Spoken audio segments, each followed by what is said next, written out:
Everybody. I hope y'all are having a good spring break if you're on spring break like me. And if not, I apologize. I hope it was a good one last week. Very thankful today for our video discussions because I have carpal tunnel and I can't type. Surprise, surprise, can't type. So this module I really enjoyed because these are things that I discuss with my students often. I think we're working with a generation of students that is very much getting to know themselves, and they are putting in the work. I like to say to fully understand the concept of gender on the spectrum, sexuality on the spectrum, all of these things. And I think with a lot of the definitions that we've seen in this module, I agree with them for the most part when it comes to what sex assigned at birth, how you identify as a gender, how you express that, what where you fall on a scale. Those are all things that I've spent a lot of my time and my work in diversity and inclusion situations. I'm Safe Zone certified, and I was lucky enough to grow up with my godmother, who I call Aunt Sophia, is a lesbian. So from a young age, I was able to understand concepts that a lot of kids don't experience. Prime example of that is I recently had a coworker say that they were actually going to like the anniversary celebration of, I want to say it was her brother and his partner, and her daughter hadn't been around. It was a situation of, I think the family was kind of separated for a while, and he had never met her daughter, and so her daughter was like 7, I think, and she said, "I'm not really sure how this is going to go. I haven't even explained to her what gay people are yet." Those were her exact words, and I was like, "They're people," but I forget that that's not necessarily something that some people are more sheltered, and that's a parental choice, I guess.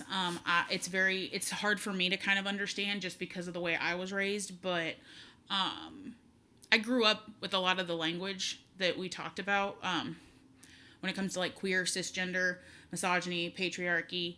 I knew from I knew from a young age about a lot of stuff, which again, it probably sounds weird, but I kind of just buried my head in that kind of information. But I also used my aunt as a resource for a lot, especially when it comes to understanding the marginalization of those who identify differently than the standard typical norm, in air quotes. One of the most poignant conversations we ever had was, I said, this argument that goes around of it's a choice to be gay or you're born gay. What is your take on it? And she was very, very simple with it and said, do you think I choose to be ridiculed? Do you think I choose to be told I can't go certain places because of the fact that I identify as a lesbian? Do you think that I like not being able to marry my partner? Do you think it was that kind of conversation? Of course, it wasn't attacking me. It was literally a conversation, but it really hit home for me. And those are just small examples of the oppression that happens in that community. And so another one that I've noticed in education is the constant misuse of pronouns, preferred pronouns for students, even when it is made blatantly obvious and they have said, I prefer the use of XYZ pronoun. I had a student, it ended up becoming a student complaint, so that's the only reason I was fully aware of it, that identified and was transitioning to be female. And she had explained to all of her instructors, this is my pronouns. I know what it says on, the roll sheet. I'm fully aware. We had one history instructor who absolutely refused to use her pronouns, period. Ended up becoming a student complaint, gets called in so that we can talk to the instructor to kind of get an idea of what's going on. And basically he said, well, his name is this on my roll call and he still looks like a man, so I'm going to call him da-da-da. it wasn't even something that affected me, but it made me so upset, viscerally upset. I had to walk out of the room. But those are just small. Again, that's a small thing that makes a huge difference. Like, there have been studies that show just how much more successful a student is in this particular scenario if you use their preferred pronouns. It shows you how they feel a sense of inclusion. They feel accepted. They feel seen. It's really frustrating when you know it's something very simple that could make a world of difference and people refuse to do it. What roles have played in the construction of gender and sexuality? Well, I'm going to go back to something that I've said time and time again about the separation of church and state. And I know that it's not something that everybody believes in, but I feel as though religion or any type of spiritual beliefs belong nowhere near policies, procedures, laws, etc. Just any of them, anything, period, end of story. There needs to be a separation of church and state. But oftentimes that's exactly what we're seeing as to why there are laws literally against transgender individuals. There are laws against people who identify as gay. There are laws against, I mean, it's just, it doesn't, to me, it's, this particular scenario is very black and white in the sense of, no, nobody should have a say. The court system should not have a say in somebody's medical treatment. The court and police should not have a say in who gets to marry who, because they think it's immoral for a man or two men to get married, or two women to get married, or someone who identifies as a man but is actually a woman because they're transitioning. It's just, it's pretty basic human rights. That's kind of where I'm going to leave it at, because as I read this, I got a little bit heated and frustrated, and some of my colleagues in this cohort, especially Morgan, shout out Morgan Pulliam, know how frustrated I get, because I was one of the only advocates at my last institution that worked so closely with students to help them, and it was just kind of astonishing, some of the things that I would see, and some of the, what I refer to as backwoods ways of thinking. And I just think we're working with students that truly are just like, I'm just myself. I don't identify as gay. I don't identify as straight. I'm not saying I'm not gonna, love love a person that's the traditional sex that I'm supposed to love, or they identify differently. They're just themselves. And I mean, that's like the most authentic, honest thing we can ask of somebody. Because I know, as a young woman, I'm a 30-year-old woman, all the way through my 20s. Things like the media really played a big role in what I thought I was supposed to be, because I identified as a white female, mid-20s, whatever.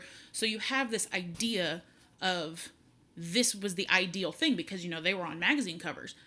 But when you don't fit that, it really makes you start to question your worth and your, what are you bringing to the table, and how can you fix yourself, and how can you, when the problem is we don't need to fix ourselves necessarily. In this case, we need to understand that that is not everybody. That is not society's idea of what is right, wrong, and perfection. Is just throw it out the window. It's trash. It's complete and total trash. And I just really am hoping, one of the examples, I will say, in my new institution, as I was getting a tour of the campus, I saw that they had gender neutral bathrooms, and I literally had a tear in my eye. I know that sounds ridiculous, but that was such a big thing to see, as somebody coming from from East Texas, because those students had nowhere safe they could be. They had nowhere, they didn't feel right in either restroom. It seems, again, it's a basic, normal human right for everybody else.